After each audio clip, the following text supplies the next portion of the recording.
This is the Hidden Killers podcast with Tony Brueski, featuring former FBI Special Agent and Chief of the Counterintelligence Behavioral Analysis Program, Robin Dreeke. The trial of Ashley Benefield is underway, the Black Swan murder trial, and it's going pretty fast. We're seeing a lot of witnesses take the stand. We're seeing a lot of testimony being given. And as this continues on, as I always say with any case, we can have all of our conjecture beforehand, but let's let it get to the courtroom before we make any judgments. And this is a case where I think that's important. Joining me to discuss, Robin Dreeke, retired FBI Special Agent, Chief of the Counterintelligence Behavioral Analysis Program. Let me ask you this. If someone is doing something, like in this case, she is saying that it was stand your ground self-defense. The court said earlier on, we don't believe that. But if she believes it, like truly in her heart believes it, and isn't lying, isn't out there trying to spin a tale or a story or some motive, but in her mind thinks there is danger here, whether it's based in reality or not, does that make her guilty of the crime if she truly felt threatened, even if she wasn't? Yeah, it's a great question. Context matters a lot. Yeah. But in the court of law, just because you believe you're innocent doesn't make you innocent. Mm-hmm. True. So that's also part of it.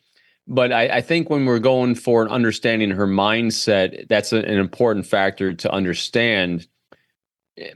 So far though, maybe it's been there, but I haven't been able to find it. The critical things to me in here, there's a partnership between, as I see it, again, from limited data points I'm getting, between her and her mom. I really want to see more between the mom's influence on her in that context. Yeah. Her mind is so still young. It's been very malleable during this time period. You know, before the prefrontal lobe fully forms, roughly age of 24. So we're kind of in that ballpark. Yeah. And it becomes extremely susceptible to suggestion, especially if you've lived a sheltered life. Seems like I'm being demeaning, but I don't mean it in a demeaning way. A non-worldly experience, where you're having a lot of things provided for you by people around you. A charmed life.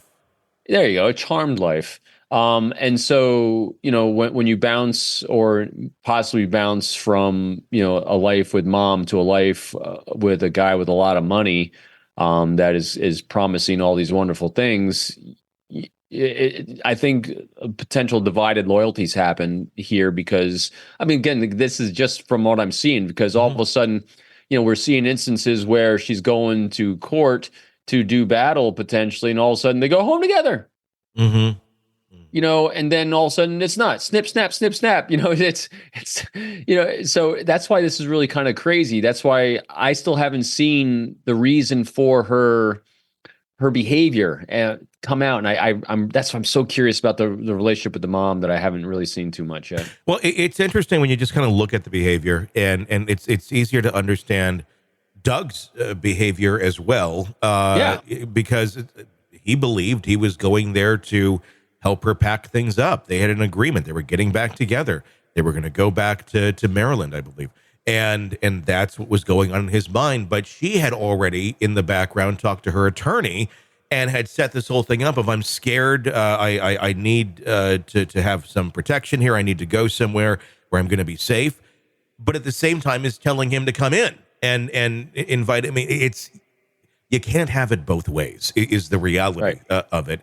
And yeah, you're going to upset someone. Not in any way does that excuse any sort of violence, but there is no evidence of violence, of him hurting her or anything of that nature, especially that day where he was shot.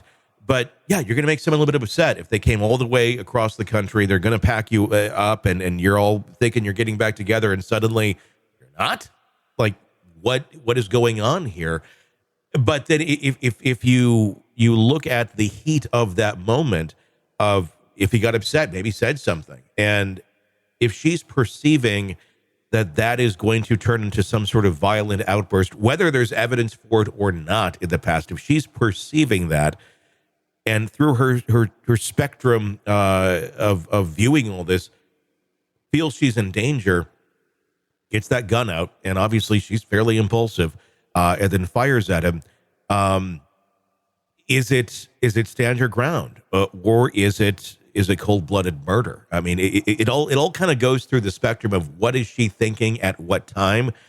But again, if one person is thinking one thing, it doesn't make it right. It doesn't excuse a crime either.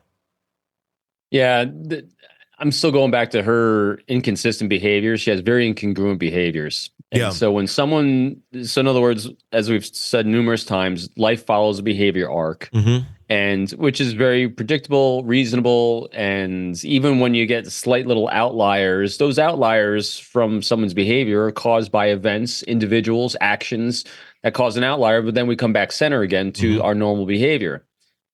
With her, we're seeing these, again, just context I'm seeing, we're kind of seeing wild swings. Yes. And so wild swings don't happen in here necessarily. Wild swings are caused by external things that are causing wild things, unless she's completely psychotic. Well, we're not clinical. Doesn't appear to be that way. Yeah. There's no indication of that. So in other words, so there's something in her external world that is causing wild swings. Hence, that's why I'm really curious about the mother's influence, the input, or someone else. I don't care who it is, but there's an influence that's causing wild swings. But in those moments when she's alone with him, she seems to come back to a baseline with him. That's why this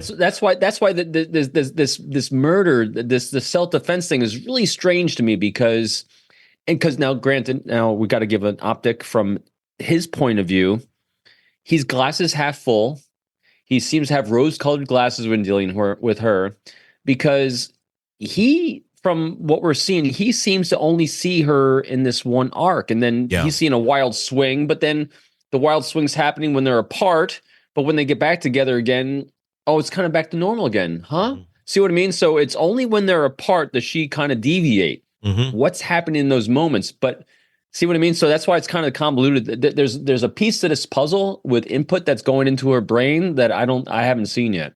Want more of the podcast without the ads? Then hit subscribe to the True Crime Today Premium Plus channel on Apple Podcasts. Try it now for 3 days, absolutely free. You'll get access to all of our extended advance ad-free episodes instantly. So you can binge without the break. True Crime Today Premium Plus. Search and subscribe now on Apple Podcasts.